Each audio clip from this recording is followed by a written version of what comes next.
Hello everyone, my name is Ansel and today we'll be playing as Japan. Do you remember back in the day, before By Blood Alone, where you could just start as Japan, join the Axis and invade the United Kingdom, for instance, or the Netherlands, or whatever? That is no longer an option. You can ask to join the faction, but Germany will refuse because you are too far away. So sad.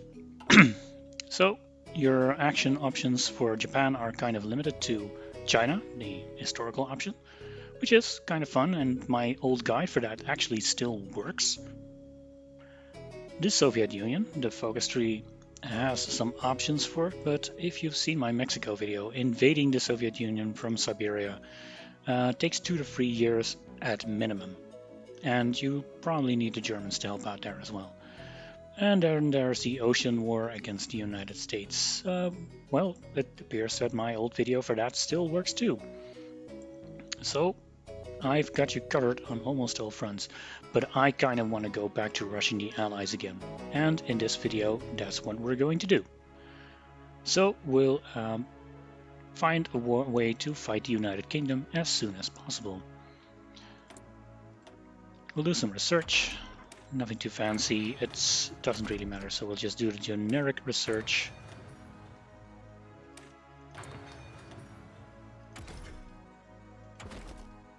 And some better infantry equipment. In terms of factories, we'll just consider ourselves going for the long run and build civilian factories. We've got enough for now. 10 factories on guns, 3 on support equipment, 2 on artillery. Delete the tank and get some trucks in here,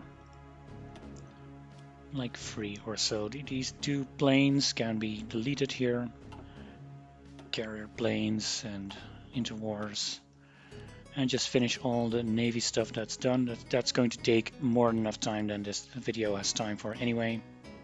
We've got a few factories on wishlist here, but that's alright, we will get factories later through decision. We're first going to do Army Expansion Law, Army Expansion and Supremacy of Will. So let's start there. Then there's the Army here. I like to set them up as follows. We have these 30 reserve divisions. Well, find a use for them later, just spread them out over the land and exercise them. We have these 24 infantry and cavalry. We'll reorganize them later, but for now we'll put them on Osaka. And we have the rest, and we'll put them on Nagasaki.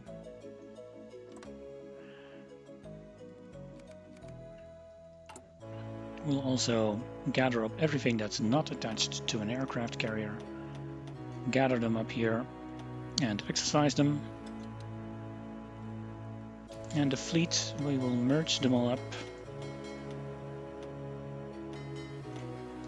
and make one big fleet out of them. We will also create an intelligence agency. With the fleet gathered up, we'll split off the submarines, give those guys a different icon, and give them to the submarine admiral. And the rest can go to Yamamoto. And press the magic button to make divided stacks.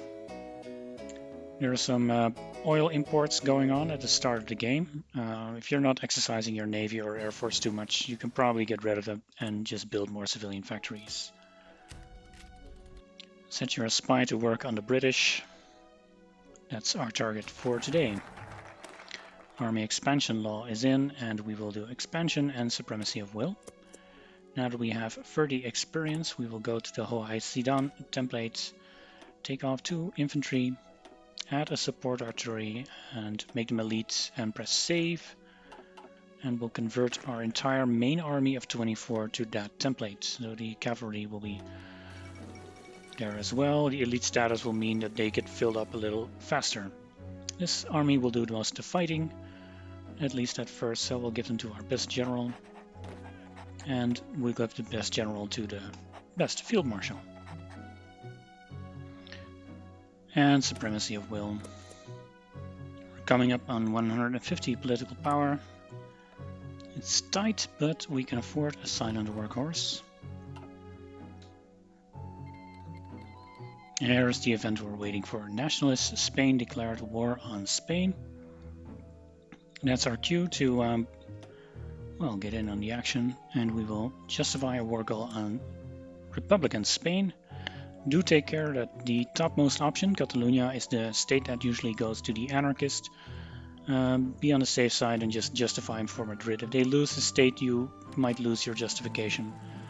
That's not worth it. Yes, we're going into the Britons for through Spain. Supremacy of will is done, and we'll go to purge the Caddoa faction. With our second spy here, we can infiltrate the navy of the UK. It's probably not necessary, our fleet is big enough, but I can use every edge. With our next 62 political power, we will justify a war goal on British Malaya. Now I realize this can all be done just a little faster by not taking the silent workhorse, but for the long term it's better to do it this way. And with 35 political power at least, we go to the inter-service rivalry and prioritize steel for guns, giving us 4 military factories for 30 political power. Purge Caddoa faction is done, and we'll guide the Zaibatsus. Even have some factories left now. I'll just find the close air support. Here it is. And produce some of them. Next up, I'm getting an army offense specialist. Focuses don't really matter right now. You can make your own plan. I'm just going for the research slot, the factories, and then for the faction. Here's the war goal for Republican Spain. We'll declare war. And we'll go to Nationalist Spain and ask for military access, which they grant us. Now select your main army and send them over to the port at La Coruña by pressing Ctrl and then right click. And do the same for your fleets, they are also going over there. Military access does not mean you can use their airports, so your air force is pretty much useless at this time. Yeah, sure, we'll sign a non-aggression treaty. Now you've seen me do this a million times before, originally from Feedback Gaming, the Cardiff, Bristol entry, doing 2 divisions per tile and launching from La Coruña. That's what the military access is for, and the country that gave you military access needs to be at war, but not the same war. For the naval invasion to launch, you can have military access to someone else who is not in your faction, and you will not be able to launch a naval invasion. But in this case, we will be. It's almost time, so set the main fleet to naval invasion support. That will gobble up your fuel, and set the submarines to strike force.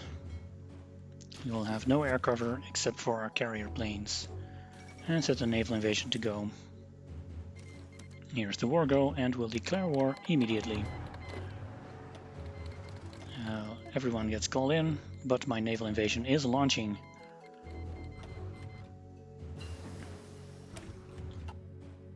Yep, everyone is in for this party. And here we go again. Well, this hasn't changed. Oh, a focus. We'll go for National Defense States. And we'll get some more guns. Yes, yes, yes. Surround Cardiff and support attack and try to take Bristol. Cardiff surrounded, that's probably the end for them, and it is. Here we are. Let's grab the other 14 and send them over. And spread out the others. This one can go here, this one can go here. Go to Liverpool and go to Liverpool and grab the coastline. Now that we have an airport here, we can go all the way to the other side of the world, grab that air force and see if they can get any action. I mean, it doesn't hurt. It just costs you some fuel. Speaking of fuel, do make sure that these guys are taken off escort duty and back to strike force. That gobbles up less fuel.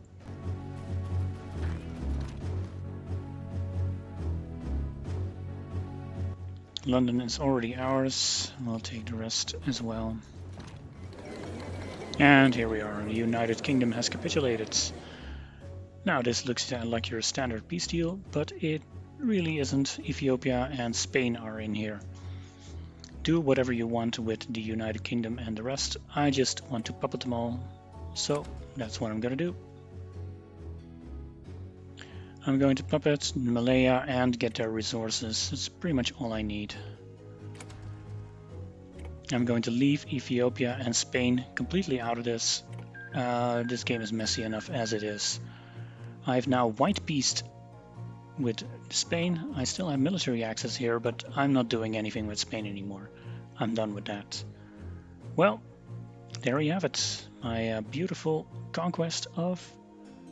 What's it called? Japanese Protectorate of Britain. Beautiful.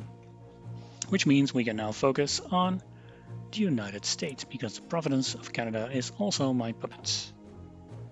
Anyway, that's where I'll leave off for today. I'm keeping this short and simple. See you next time. Bye bye.